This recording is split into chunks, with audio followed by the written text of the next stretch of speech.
Hey guys, thanks for joining me on the channel here. I want to do a video on the WP suspension spring fork conversion. I put that in my bike and I'm super happy about it, so I wanted to kind of share that stuff with you. I'm going to share more videos like this, so if you guys wouldn't mind hitting the subscribe and like button right down below here, that would really help me out so I can keep doing these videos. So a little bit of a backstory. I had a 2018 KTM 450 SXF that I never converted the air fork. I just did the best I could. I put Racetech gold valve in the front and then also a Racetech gold valve in the rear shock. And that did help.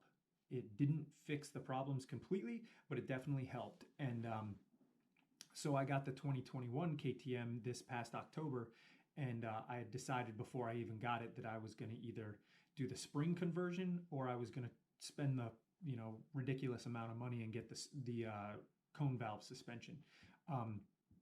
So I'm a Racetech distributor here at All Out Power Sports. So I called Racetech and I asked them, I'm like, okay, because Racetech sells the complete fork that you buy from them, which is the cone valve forks, and it's $3,500 just for the fork.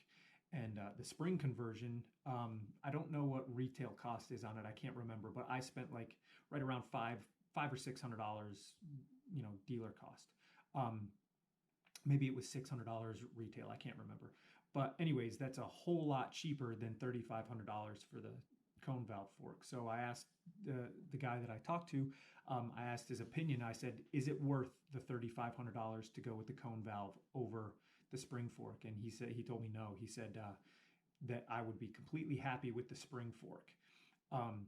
So that's what I did. I ordered the spring fork and I ordered gold valve for the front shock, because the Racetech system, there's a few different systems that make the spring conversion. Öhlins makes one. You can do the KYB conversion. Racetech just swaps out the internals for the left fork. It keeps the right fork the same, where the KYB kit, and I believe the Öhlins, you double check this, but I believe the Öhlins fork also is both sides, but I could be wrong on that. But the Racetech just replaces one side with the spring kit, and then the right side of your fork stays the same.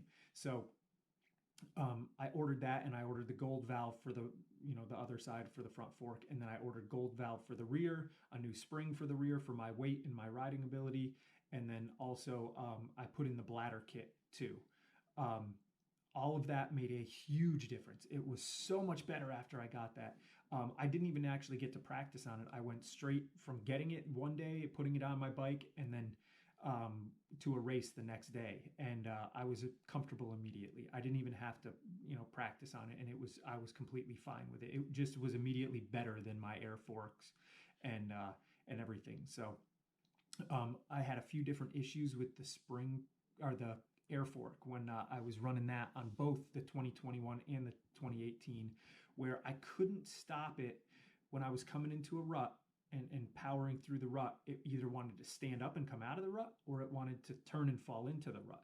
And I could not get it to stop doing that, no matter which way I went with the clickers or the air, and I just couldn't get it right. And I had other people who are much better with suspension helping me, and they also couldn't figure it out, and we couldn't dial it into where it was really good everywhere.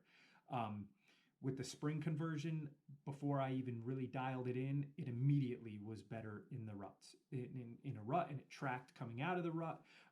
Another big spot that I noticed the big difference was in braking bumps coming into a corner and then accelerating bumps coming out of the corner. It just stayed on the ground, and it didn't have that dead feel like the air forks had, to where I didn't know what was going to happen, I guess is the best way to put it. Another issue that I had with the spring, or I keep saying spring, the air fork, before I got the spring fork, I didn't even realize this was really an issue until somebody mentioned it to me, that when they got their spring conversion done, that it stopped bouncing off the ground. When I'd land off, say, a single that went out into a straightaway, and you jump, you land, and the front end would want to spring back up on me.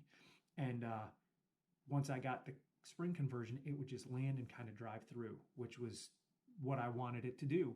And So if any of you guys have any experience with the spring kit, or even getting the air fork to work better, whatever tips you might have for that, please put them down in the comments down here and let me know. And if you have any experience with the cone valve system, I'd also like to hear what you've got to say on that too, because I don't have a lot of experience with it. I have some friends that have that whole setup and they rave about it, and then I have some people that I know that got the cone valves and got rid of them because it didn't suit their riding style, I guess, is the best way that I guess we could say it. But and it's an expensive gamble to take, you know, if you don't know if you're going to like it or not. For the whole front and back system for that track shock and the cone valve front end, you're going to spend a little over $6,000 for that. So if you've got any experience with it, please let me know. You know, another thing that I noticed with the spring kit was I was immediately able to ride longer. I think some of that not necessarily making the bike so much easier to ride, which it was, but I think a lot of it had to do with I could tell what the bike was going to do. And I didn't have that fear factor coming into corners or landing off jumps or anything like that. And I was breathing a little bit easier because I wasn't nervous to what was going to happen. And I was just able to ride more free. And it helped me so much in that too. You know, I was struggling to do, you know, a 5-lap race and push as hard as I could the whole time. And once I got that done, you know, 5 laps wasn't very hard anymore. So again, I thank you guys.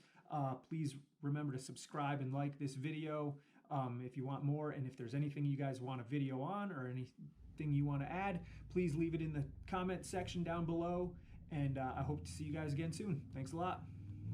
This corner is a good example of what I was talking about, where the bike just plants into the corner now and follows that rut around. And this one also, I had a problem with it drifting to the outside there, where I would have run into that other bike right there with the air fork. I couldn't keep the line like I can now with that new spring fork setup. On this jump, you'll notice it doesn't do that pogoing effect that I was saying that the air forks did. When you'd land on a jump like that, it just kind of settled and drove forward off the jump.